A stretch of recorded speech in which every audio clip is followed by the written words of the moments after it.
Kata Nabi Daud di dalam Zabur itu ada nasihat yang menyebutkan hakun 'alal aqili ay wajibun alaihi alla yastaghila illa bi talatin. Hakun 'alal aqili, sesuatu yang hak terhadap orang yang berakal. Apa artinya sesuatu yang hak? Ay wajibun alaihi, sesuatu yang wajib bagi orang yang punya akal, kata Nabi Daud. Ya. Kita nih orang yang punya akal, wajib bagi orang yang punya akal, alla yastaghila illa bitalatin. Alla yastaghila illa bitalatin. Bahwa orang yang punya akal itu tidak boleh menyibukkan diri kecuali pada 3 hal. Kalau dia punya akal tapi salah menyibukkan dirinya, nggak ada gunanya itu akalnya.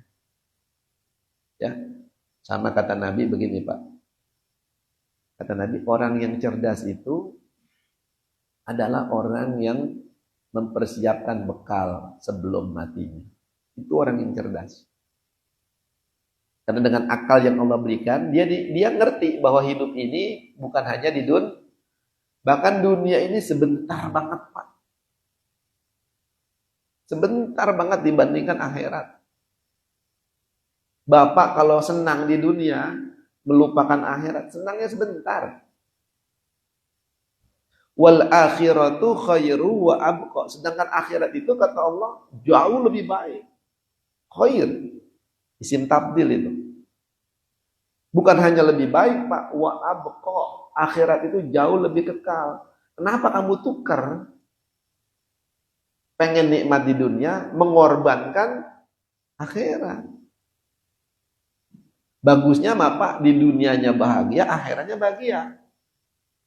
Ya, tapi kalau kita misalnya di dunianya kurang bahagia dalam konteks materi, nggak apa-apa.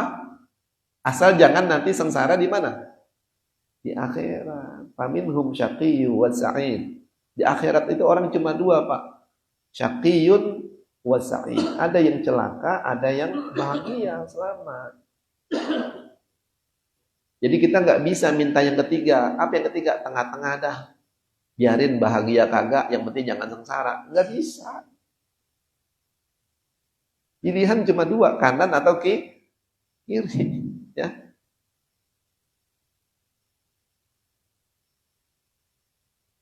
Jadi orang yang berakal itu jangan menyibukkan diri kecuali kepada bitalatin. Ai talati khisalin.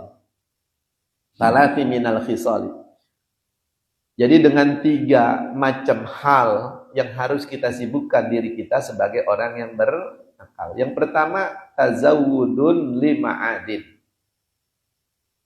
Aili akhiratihi bi'ada'il a'malis salihati. Yang pertama, orang yang berakal itu harus menyiapkan bekal untuk kembali. Bapak mau pulang kampung. Ya, Haji Kasimun mau ke Kebumen apa mau ke Cirebon, gak punya duit, ya kagak bisa Pak. Jalan kaki ke sono. Jalan kaki juga kan perlu beli makan, beli minum. Makanya dia ngumpulin apa kalau mau pulang? Ngumpulin duit. Apalagi mau bawa oleh-oleh. Itu pulang ke Kebumen Pak. Ya. Ustaz Mahfud mau ke Jogja, lah kagak berani dia Pak kalau nggak bawa duit. Ya. Punya duit 2 juta aja saya nggak berani dia. Tolnya aja udah berapa? Betul nggak?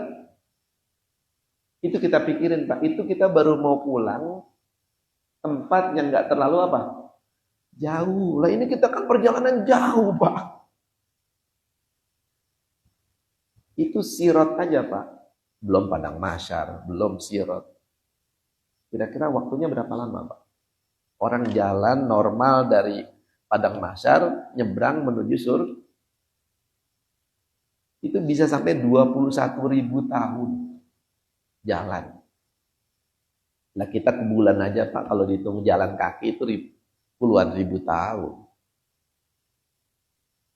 Ya, panjang jalan. Mana tiap itu nanti dari sirat itu Pak ada etapenya. Ada pos-posnya. Pos pertama, orang bisa lolos kalau misalnya sholatnya beres. Pos kedua, dia berbakti nggak sama orang tuanya. Sholat beres, mama nggak berbakti, nyebur Pak di tahapan yang kedua. Silaturahminya sama orang. Itu ada, sama kayak pertanyaan kubur. Kenal nggak sama Tuhan, kenal nggak sama Nabi, ya, baik nggak sama saudara, sesama orang mukmin, suka nyakitin apa enggak? Kan ditanya kita, waman ikhwanu, wama imamuk, apa yang kita ikutin, baca Quran apa kagak dulu? Biar kita apalin di sini Pak. Kalau kita kagak tahu baca Quran, susah di sana. Mulut kagak bisa jawab. Lah malaikat emosi kalau ditanya kagak jawab Pak. Ya, polisi aja marah kalau ditanya orang kagak jawab. Ya, apalagi malaikat kan kagak tangan kosong gitu datang. Ada yang dibawa. Itu kalau kita lihat hadis-hadis tentang munkar nakir, dia datang bawa martel Pak. Coba-coba kita diam aja kalau nggak digedik sama dia. Ini Pak namanya kalau dalam agama al-wa'id, ya, ancaman. Manusia butuh itu, nggak cuma al-wa'du, janji baik, al-bashir, perlu juga an-nadhir. Ya, diingatkan karena itu realitas yang pasti kita hadapin. Munkar nakir, ya, malaikat zabaniyah nanti yang ngiring kita di padang mahsyar. Kalau kita kurang-kurang bekal Pak, kalau kita ini kurang-kurang fasilitas, waduh bahaya. Tapi kalau kita konsen sama Quran, insya Allah Quran jadi bela kita. Allahumma ja'alhu hujjatan lana. Ya Allah, jadikan Quran sebagai apa? Pembela. Lah hujjatan alaina. Jangan justru Quran nanti jadi penggugat Bapak. Jadi penggugat saya. Jangan sampai Quran itu jadi jaksa sama kita Pak. Kenapa saya ada? Nggak diapain? Nggak dibaca, nggak diamali. Ya. Jadi yang dimaksudkan orang berakal harus sibuk dengan menyiapkan bekal, aili akhiratihi, menyiapkan bekal untuk akhiratnya, biada il a'malis salihati, dengan menunaikan amal-amal soleh. Ya. Kata Nabi Pak, apapun pekerjaannya, kalau diniatkan akhirat, itu jadinya ibadah. Perbuatan dunia diniatkan akhirat, jadinya ibadah. Makan, minum, itu kan dunia kelihatannya Pak. Tapi kalau diniatkan agar kita kuat dalam beribadah, agar kita menjaga nikmat kesehatan yang Allah berikan, itu jadi ibadah. Kerja, sibuk cari nafkah. Tapi sebaliknya, walaupun itu kerjaan akhirat, kalau niatnya dunia, itu jadi bukan ibadah. Nggak ada apa-apanya. Nyumbang sono, nyumbang sini. Tapi nggak dibacain marah. Ya, berbuat baik, tapi tujuannya supaya dicoblos. Ya, kan nggak ada. Di dunianya ada manfaat Pak. Dunianya ada apanya? Cuman begitu pulang kosong. Ya, makanya orang yang berakal pikirin itu. Ya, pikirin sesuatu yang bisa menjadi bekal kita di akhirat. Pokoknya lakukan ibadah, jangan motifnya dari orang Pak. Tinggalkan larangan, jangan karena orang juga. Semua ingatnya karena apa? Karena Allah suruh, karena Allah ridho, begitu. Ya, jangan karena orang. Kalau karena orang Pak dapat di dunia aja. Wa may yurid thawabad dunya nu'tihi minha, wa may yurid thawabal akhirati nu'tihi minha. Tinggal kamu maunya mana, kata Allah. Kalau kamu mau balasan dunia, aku berikan. Ujian, harta, kenikmatan. Dikasih sama Allah kalau kamu berbuat baik. Terkenal kamu. Tapi kalau hanya itu tujuannya, ya di situ aja kamu dapatnya. Wa may yurid thawabal akhirati nu'tihi minha. Barang siapa yang ingin balasan di akhirat, pasti kami berikan juga. Udah apa-apa Pak, usahakan begitu. Kembalikan semua kepada apa? Allah. Orang mau puji kek, orang mau respect kek, gak usah kita pikirin. Ya, bapak berbuat baik sama tetangga, tapi dicurigain. Ini pakai bawain sayur, jangan-jangan diracunin lagi nih. Padahal kita niatnya udah baik banget Pak, biarin udah, nggak apa-apa. Nggak perlu sakit apa? Nggak perlu sakit hati. Ya udah kalau memang nggak mau dimakan kasih aja ayam, gitu. Mungkin bermanfaat. Itu jangan pakai kita marah, jangan pakai cari pujian. Kemudian yang kedua, wa mu'natun lima asyid. Orang yang berakal itu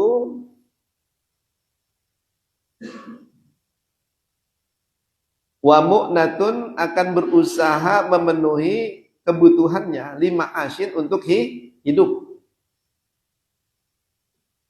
Ya. Sibukkan diri Pak, pertama tadi berbuat baik. Sibukkan diri. Sholat, ngaji, nolong orang. Dan berbuat baik. Yang kedua Pak, sibukkan diri dengan mencari nafkah. Kan orang kerja Pak, kadang-kadang udah dapat jam pakai ada apa tuh? Lembur. Masya Allah. Lembur yang 3 jam, ada yang 4 jam, ada yang pulang tengah malam. Itu namanya dia sibuk untuk mencari apa? Penghidupan. Bukan hanya untuk dirinya, untuk keluarganya.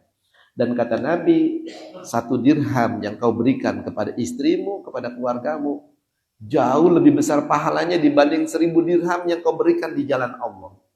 Masya Allah. 1000 dirham kita infakkan ke masjid Pak. 10 juta ngasih istri 10.000 Pak. Itu gedean pahalanya ngasih istri.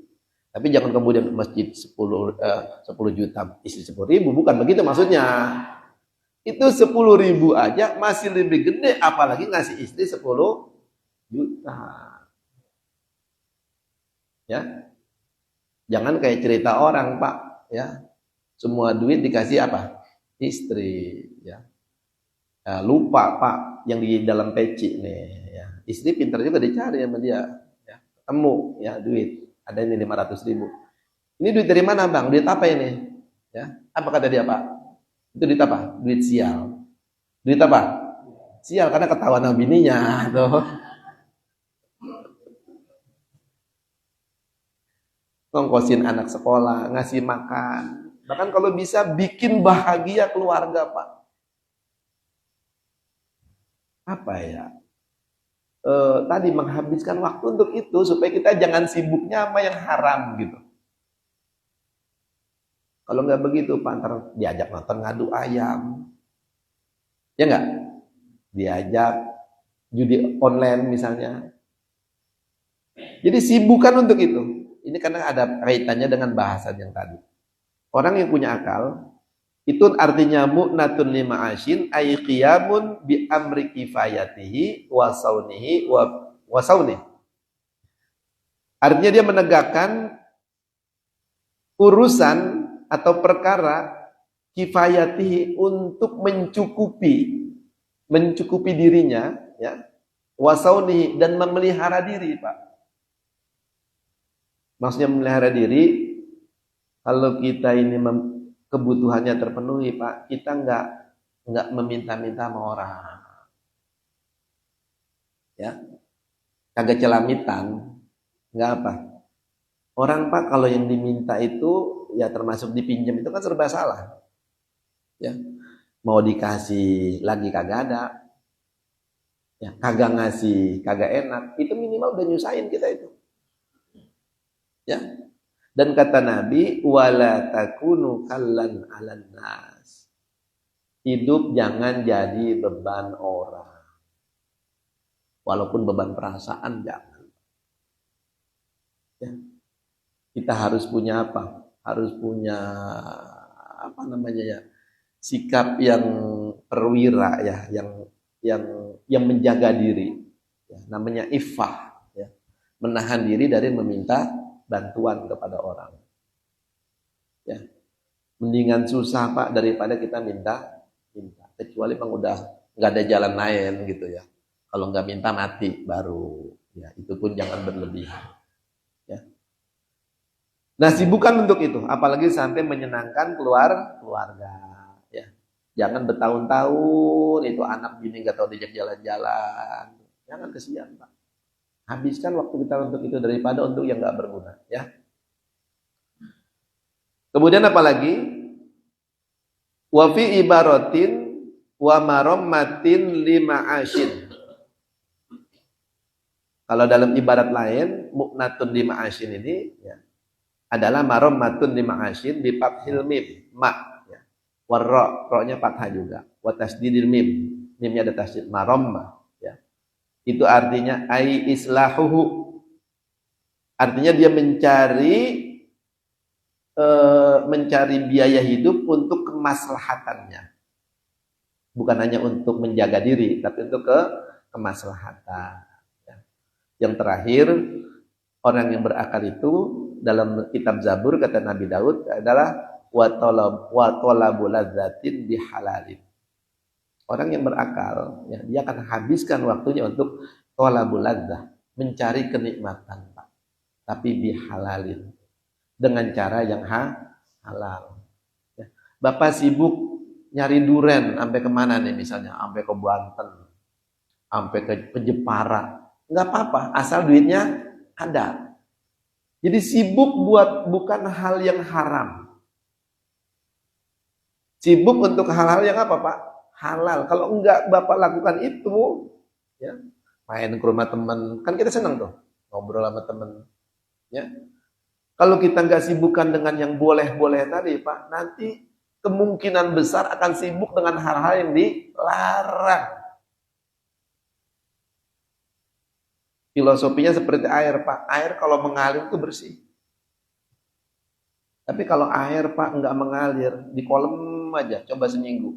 Berubah nggak itu warnanya? Kolamnya berubah nggak? Berubah. Keruh. Orang kalau nggak kemana-mana, Pak, itu pikirannya apa? Keruh. Pusing. Lama-lama apa, Pak? Ampeng. Sakit. Ya. Jadi niatkan begitu, lakukan yang halal-halal walaupun nggak kelihatan ibadah, Pak. Tapi untuk menghindari yang haram. Sebab menghindari yang haram karena Allah itu hukumnya apa, Pak? Hukumnya apa? Kebaikan. Wajib itu. Ya, kita akan mendapatkan kebaikan walaupun tidak melakukan sesuatu. Ya.